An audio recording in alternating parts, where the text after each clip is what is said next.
Hello, everyone. Welcome to the Big Red Fall Athletics Preseason webinar. My name is Tripp Wellborn. I'm Dean of Athletics and Co-Curricular Education at Lawrenceville, and this is my 9th year, and I'm so excited to get started with your children on campus so we can get the year going. Today, along with myself, I also have Nicole Stock, which is Associate Director of Athletics, and we will walk through several things that are important in regards to how to make preseason work for you and your family so you're informed and they are engaged and prepared. That being said, at the end of the presentation, if you have any questions, please put them in the chat. We'll try to get to a few of those, and if we can't get to all of them, we will answer all of your questions via email and or phone call. So don't worry, your question will get answered as soon as possible.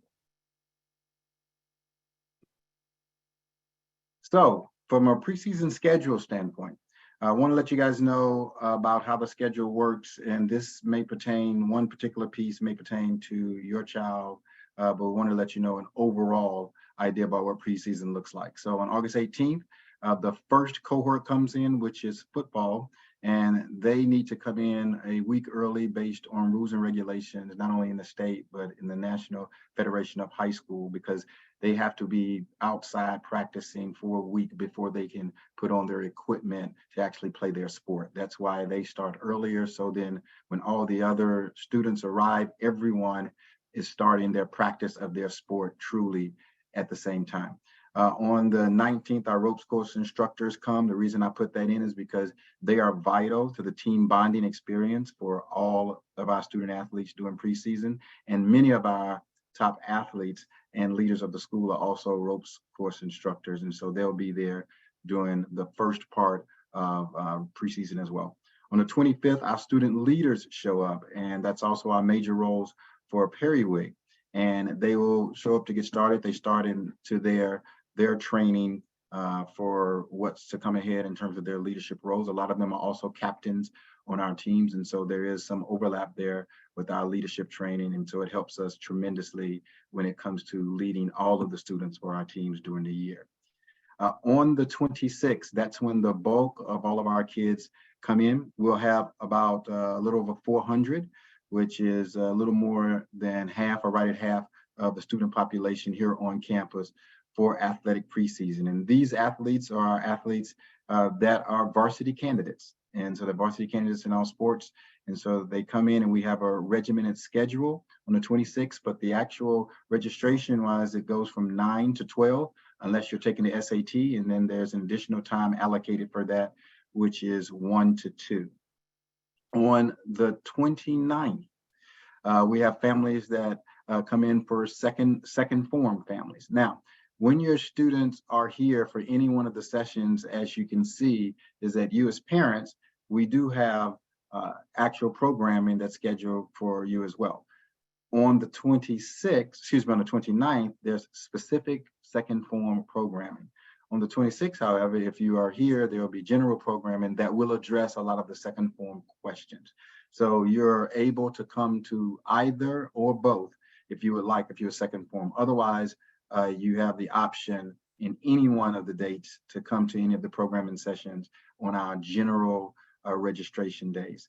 On the 29th, we have all of that programming that is there, so please take advantage of that. The 30th is all the rest of the kids come back for the end of preseason, and that's the remaining 400 or so that will be, actually it's about 300 at that point, that will be here for the remainder of the year. And now the onboarding, what it looks like, and this is just a quick glimpse. First of all, there's check-in, arrival for football. They come in at 3 o'clock, and then there's a meet and greet with the coaches that are there, and then the team only starts to eat, and then there are meetings that start. We go right into it.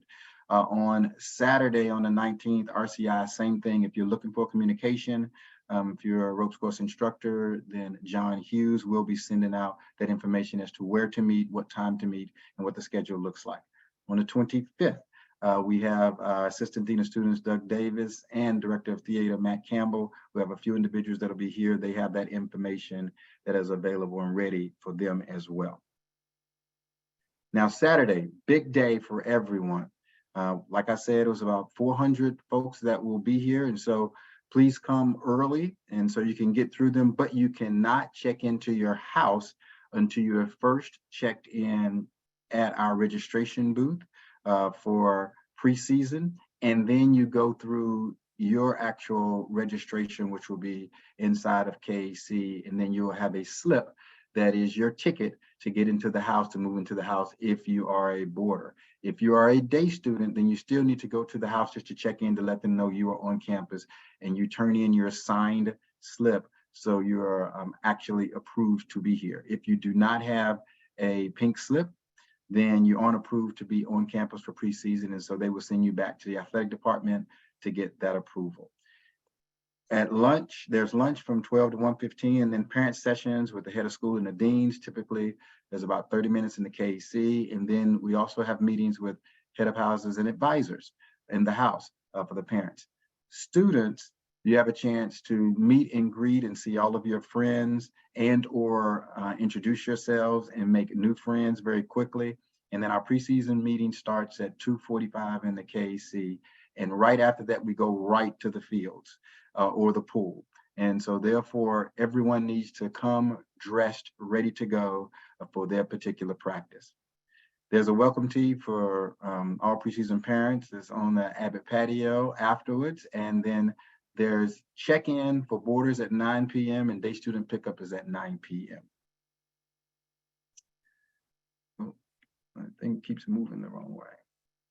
Now, I wanted to give you a daily sample of what the preseason looks like. So there is not a lot of time just to come in and out on campus. Once the kids are here, we expect them to be here and to be fully engaged in preseason. And so a normal day would be 7 a.m. to wake up, 8 o'clock to 8:30, 8 o'clock to 9:30. There's practice blocks in there, typically for our indoor sports, and 8:30 to 10, we have them broken up with volleyball and water polo.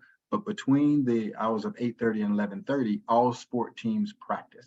And so there's an opportunity to get that practice in. We have a 3-hour window, not that practices take 3 hours, but there's a window of a 3-hour window where you can practice. If you're an indoor sport, you can break those 3 hours up. And so you can do an hour and a half in the morning, an hour and a half in the afternoon. And that's reflective in the daily schedule that I put forth. There's dinner. And then on the first day, on the Sunday, then we have our sessions, which is our nutrition, leadership, mental health, and wellness seminar sessions that go on from 7 o'clock to 8:45. And then, of course, there is pickup and check-in at 9 p.m. and then lights out at 10:30.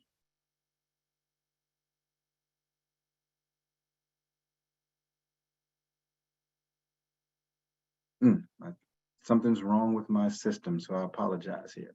And now I introduced Nicole Stock, and she will move you through communication. Hi, everyone, and welcome. Welcome to new families. Welcome to Lawrenceville. And for returners, welcome back. We obviously love to pass along everything we are doing. So we want you to stay connected from far and wide, whether you are local or a family that travels some distance. We have ways to be able to watch our home games and stay connected to what's going on in athletics throughout the year. So first, the home games, we actually have a local live partnership, which we stream most, not all, but most of our home games. So you can check out their website, locallive.tv, or go to the Lawrenceville Athletics website, which is listed just below, and click on the icon that mirrors that local live one that is there for you. And you'll be able to check out what is available day to day to watch. So if your son or daughter is playing one of those sports, then you can be able to watch from far away. We also do some of our streaming through our Big Red Sports Network, or as we like to call it, the BRSN. And that's a student-run initiative where they track some of the sports, and they also, do articles and news and different pieces, Instagram. And so they are able to, kind of flash their journalistic abilities through that channel. And we will stream some of our baseball, softball, most notably through the school YouTube channel, using that. And that link is also on the athletics website. So yeah, how we stay connected, various ways. So you can obviously go to the athletics website and see any updates to games and contests throughout the season.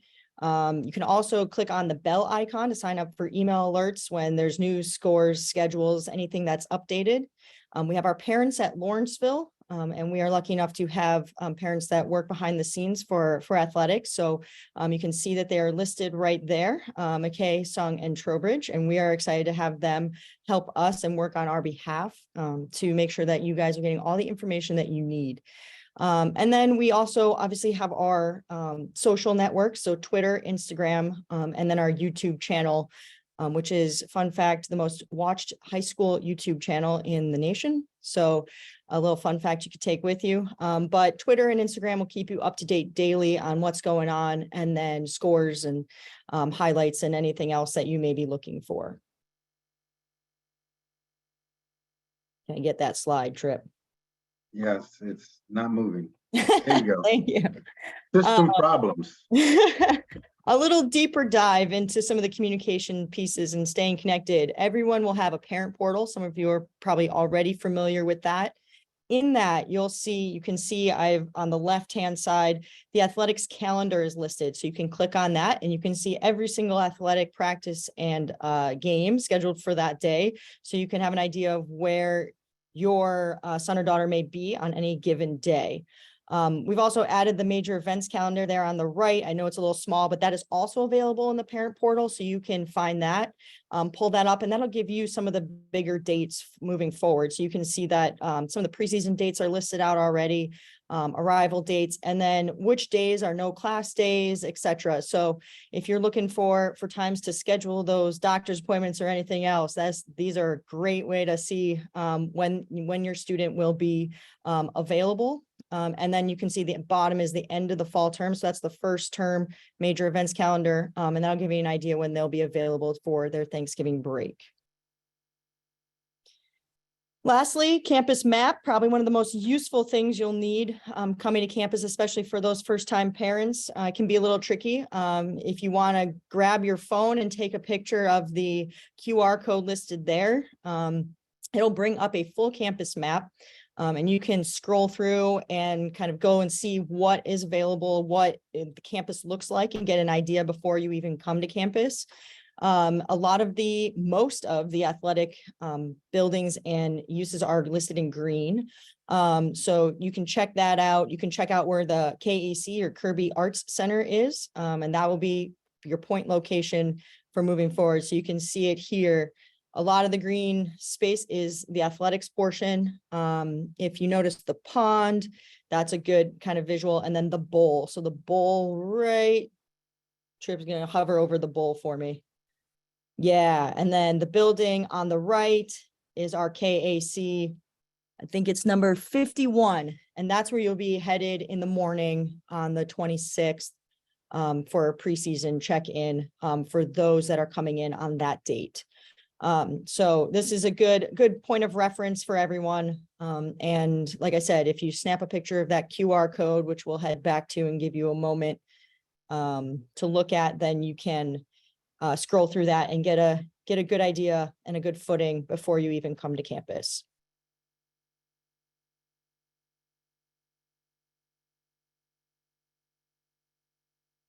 Technical. There it is. We made it back. So we'll give you a moment to take a picture and download that so you have that on hand.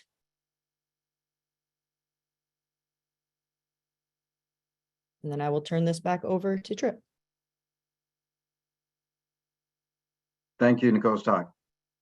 Now, just as reporting reminders, we wanted to make sure that you understand where everything is and what you need to do on day one and afterwards in terms of preparation. So resources wise, our technology department, IT, they are very, very helpful, and they're available in the lower level of Father's building, which we call Pop Hall, between 9 and 2, and you can see that located on your map. Also, there's hospitality that is hosted by our parents at Lawrenceville, and we had mentioned those before with Ayana, Jen, and Marie will actually be the leaders on that, and so they are more than capable and willing to tell you where everything is and actually make you feel right at home. The mail room, if there's things that you've gotten mail, that's in the Sci-Field House in the lower level of Sci-Field House, and it's open from 9 a.m. To 2 p.m. In preparation, so your plans to attend preseason, if they've changed, please let us know. Let us know immediately, because we will need to know that in order to ensure that your kid is available and ready in terms of what they need if they're not here on time, if they're coming late, or if they're not coming at all. And so we really need to know that. Boarding students in preparation in terms of participating in preseason, they will not return home. So they need to have all of their information and all of the things they need to live on campus with them. If you're local, of course, then you can just kind of pick and choose what you need to bring, but you need to be prepared to be here for the long haul. There's a document that was sent back as back to school information for details on what to pack. And so all that moving item and all those different things, they're in the document. And like I said before, local borders, pack light, you can go back and get your things at a later time.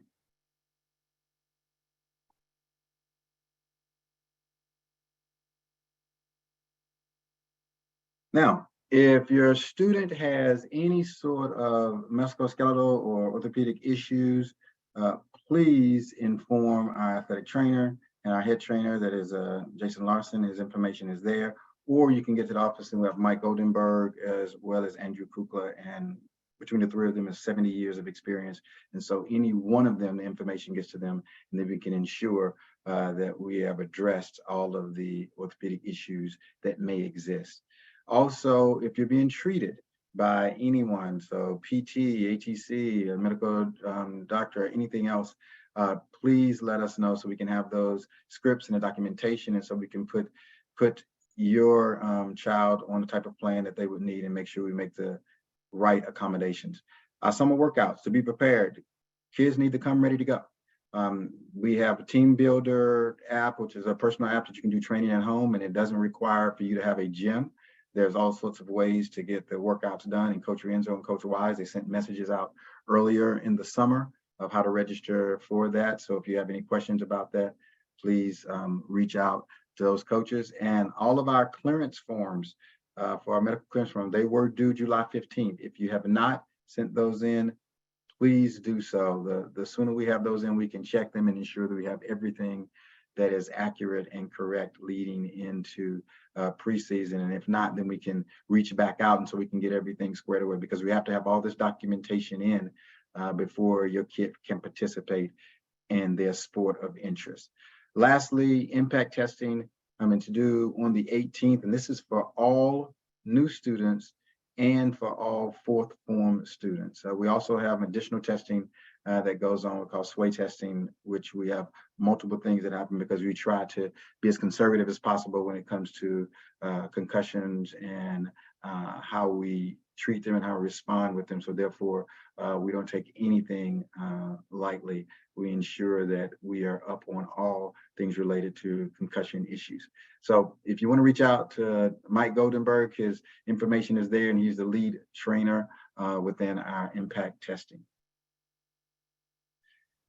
For the athletic department, you can contact us in a variety of ways, and you can look out on the website. But just as a directory from an administration standpoint, the team consists of myself, Ms. Willard Colaguido, Nicole Stock, Nicole Ulias, three trainers, which are Jason Larson, Andrew Kukla, Mike Goldenberg, as well as our strength and conditioning coaches, Tony Rienzo and Kelly Wise, and our equipment manager, Jack Wirtz. We also work directly with every department unilaterally across campus, and we have direct ties in as well with the health and wellness, and we have our new medical director there, which is Chris Regillian, Dr. Regillian. So please feel free to reach out to any of us if you need to contact the athletic department.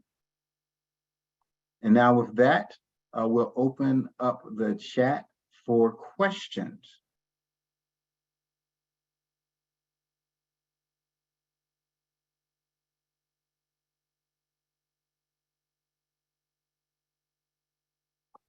So we'll give a few minutes for questions to come in if you have them, and then we will proceed with the answers.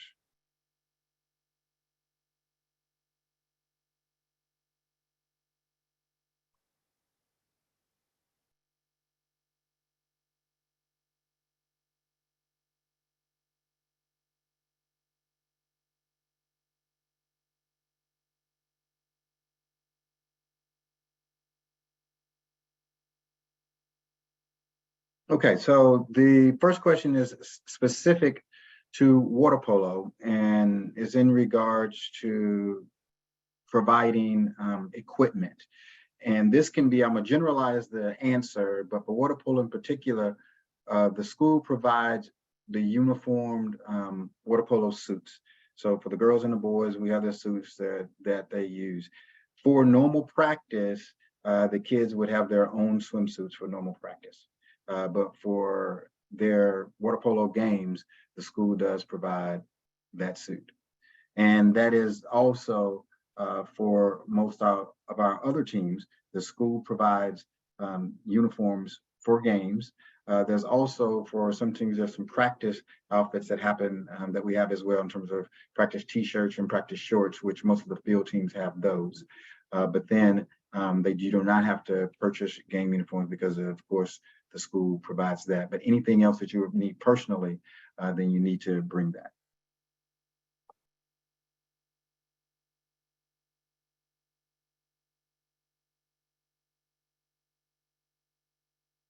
All right, so the next question would be the recommendation in terms of parents staying the night when dropping their kid off. So that is a personal preference from parents. I think that what you really need to know is that once your kids are here, if there are boarders, once they're here, they're here. And so you can have contact with them, and there's time sometimes during the day where there's rest period that you may want to speak with them. But for the most part, during preseason, that's the only opportunity they get that is dedicated to their craft and their sport.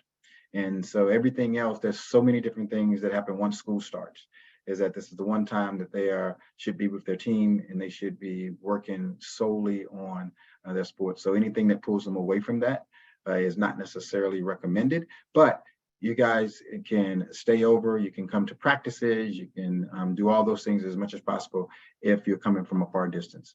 So hopefully that answers that question. There's one question regarding what it looks like on the weekend in terms of the Saturday and Sunday, September 2nd and September 3rd. That is Saturday and Sunday that the convocation is on the Sunday. And so we don't have any training on that day. That is the special day for convocation. On Saturday is a really important day in Lawrenceville every year. That day we have scrimmages typically in the mornings and or practices. And then in the afternoons, it is the most expected and anticipated activity the students do, and it's called House Olympics. So for those who know what House Olympics is, then you know it's something that the houses are eagerly await. If you don't know what it is, then you need to go out and YouTube it and or try to figure out what happens. But basically, it's Olympics and it's competitions against the houses, against one another. And it's a fun time. And all the kids, they not only talk about it throughout the year, but when they come back for reunions, it's one of the first things they talk about is their time that they spent doing House Olympics. And that happens on the Saturday the 2nd. There's a question about shipping things to school ahead of time. The students should have the same mailbox number as last year, but you can find that information. It should be in your students' Veracross portal, so they can pull up that information and they should be able to find that as they come, before they come in.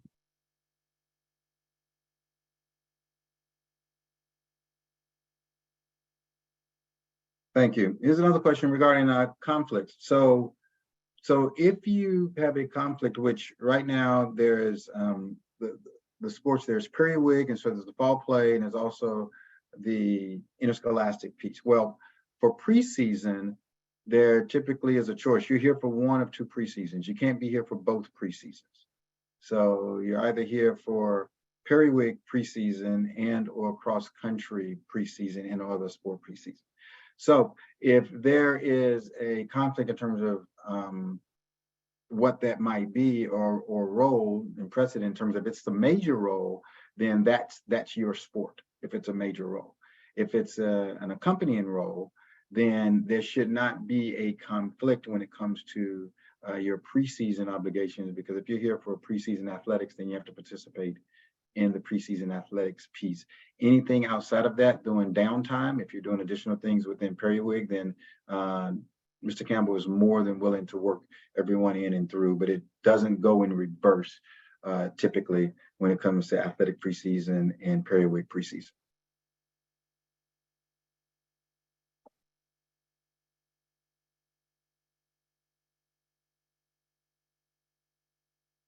So it was a question regarding injury. So once again, if you're not cleared and or you have your scripts or anything else or doctor's notes, please submit those as soon as possible so we can get you on your recovery plan and rehab plan.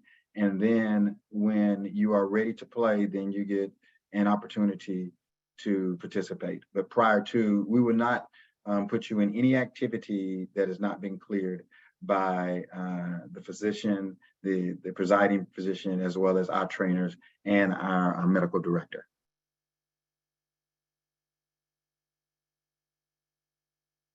There's a question about concerning clarifying the move-in procedures for athletes coming in on the 18th. So for our invited football preseason athletes that are moving into the dorms, what will happen is all of the athletes will move into upper, which is our 5th form boys housing. And they will spend the first week there. And on the 25th, then everyone who was here early, so RCIs, football, and then our student groups, everyone who was here before the 25th will then move on the 25th, move into their permanent room for the year. And then on the 26th, when the rest of our invited student athletes come in, they will move into their permanent room for the year. So, so the 18th, they will have just a room in upper so that the team is all together in one spot. And then they will move into their permanent rooms on the 26th, excuse me, the 25th, in preparation for the 26th and everyone else coming back. Yeah, and to add on to that, because there's a few other football questions. One is shirts and shorts for practice. There are shirts and shorts that are provided for practice because they practice in the same thing. So they have to be uniform when they're practicing because of how the structure is with football practice and numbers that you need during practice. So those things are provided. Additional shirts and shorts are always recommended, but they do have shirts and shorts that are provided specifically for practice. Another question was around choate day or anything that you see. Well, typically in the past, we've had several days on Saturdays with several schools, and the lion's share or majority of our teams would play that school on that day, whether it's choate day, heel day, petty day, things like that. This year in particular, although we do have choate day, we do not have all teams playing choate on that day as we had in the past. So football will play choate on that day. Our soccer teams will play choate as well, although they play in different locations. So our soccer teams will play in Albany in a showcase, and then football this year I think is at choate. All other teams are playing different schools, but that day in particular used to be for no classes because we had so many kids that were out. It was no reason to have class and have 6 or 7 different buses of kids leaving to go to choate or wherever else. And so we didn't want to have class and want to have kids miss class. Hopefully that answers that question. A question regarding scheduling around Monday, August 28th. I can confirm that there will be scheduled activities for that day with the students returning on the 26th. They will have all sorts of programming moving forward. During that day, it'll probably be the practices. It'll look much like the schedule that was in the presentation, which the presentation will be available for everyone. So you'll be able to take a look back at it if you want to look at it in more depth. But that Monday will look pretty similar to what Dean Wellborn just went through in terms of a typical day. So yeah, so there will be programming for Monday the 28th. Yes, and I will add that the end of the day on the Monday, if you are a day student, pickup is not until 9 o'clock.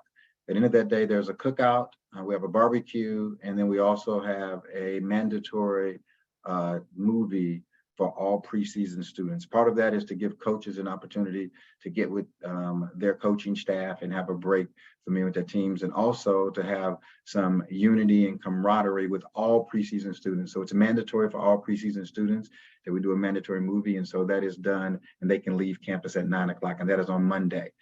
Tuesday and Wednesday, the schedules change because we do have onboarding with second formers on Tuesday, and then the remaining third through fifth formers on Wednesday. So practices are in the morning. We have practice in the morning. They start between 7 and 7:30, and then they're typically done between 9 and 9:30. So the reason we do that is because we want students that are coming new to campus to be welcomed by students that have been here on campus. And so we have practice in the morning, and then we give students the rest of that morning off so they can meet and greet their classmates as they come and make it a welcoming experience for them. If in the event on Monday and or Sunday there's heat advisory, then we may have to flip the schedule. Instead of having practices in the afternoons or things like that, we'll have practice earlier in the morning to try to beat the heat. So we do adjust it depending upon the weather. But for the most part, there's programming and scheduling every single day, and we practice every day leading into the start of the new year. I mean, new season, excuse me. Another question around when to ship items to school. I would say probably your best bet is the week leading up to preseason. You don't want it to get here too early, and you want to be able to send things probably that week leading up to preseason so that the mailroom can mark it and then your child can pick it up when they arrive. So nothing too early, but I would say once we hit that last week in August, that'd be a good time to start shipping some of those things that you may need, or for football preseason that week before leading into the 18th. You should bring your bedding and everything you need. For the athletes coming in on the 18th, yes, you will need everything for move in on the 25th. So your bedding and anything else that you need for that room. So please bring all of your items. And then you'll be able to move into your permanent room on the 25th, but on the 18th, you should have everything with you. And lastly, I saw a message in there regarding equipment and where you can find it. So there was information regarding equipment and what to bring within the letter that was sent. However, specifically for your sport, if you have questions about it, you can always reach out to your coach in particular. But in general, it's just you need general things such as shoes, shirts, shorts, whether it be cleats and or running shoes and or spikes. If you're in the pool, then swimming trunks, things like that. Anything else that's more specific than equipment, it'll be here, and we will have that equipment for a kid to use. But for the most part, if you have any issues or questions or concerns, you can just reach out to the coach to ensure that you have everything that you need.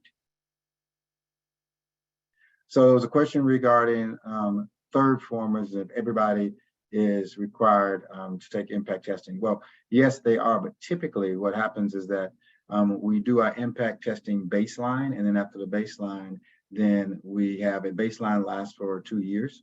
And so therefore, then we test them when they arrive. So basically, if you are new and you come in and you're new in your second former, then you had second former, you had your baseline already if you're returning third former. If you are new coming in, because we do all new students coming in, and then we do fourth form because we skip it each year. So if you're new in your second former, then your next time you do a baseline will be fourth form year. So that's why it works that way. And so if it looks as though you're not getting tested as a third former, that's incorrect. That's not really how it is, although you do get a 2-year run on the baseline. And so because of that, then we're able to skip, and we don't have to have everybody do the baseline impact testing every single year. Hopefully that answers that question for you. Well, thank you so much for your time And if you have any additional questions or something we didn't get to, we'll look back through all the things that were sent in the chat and that was sent early in advance, and then we'll reach back out to you and let you know. Once again, if you have any questions, please feel free to reach out to the athletic department. You can email myself and or Coach Stock or anyone else in the athletic department, and we'll make sure that we get back to you. We look forward to seeing everyone. Thank you so much. Enjoy the rest of your summer. Bye-bye.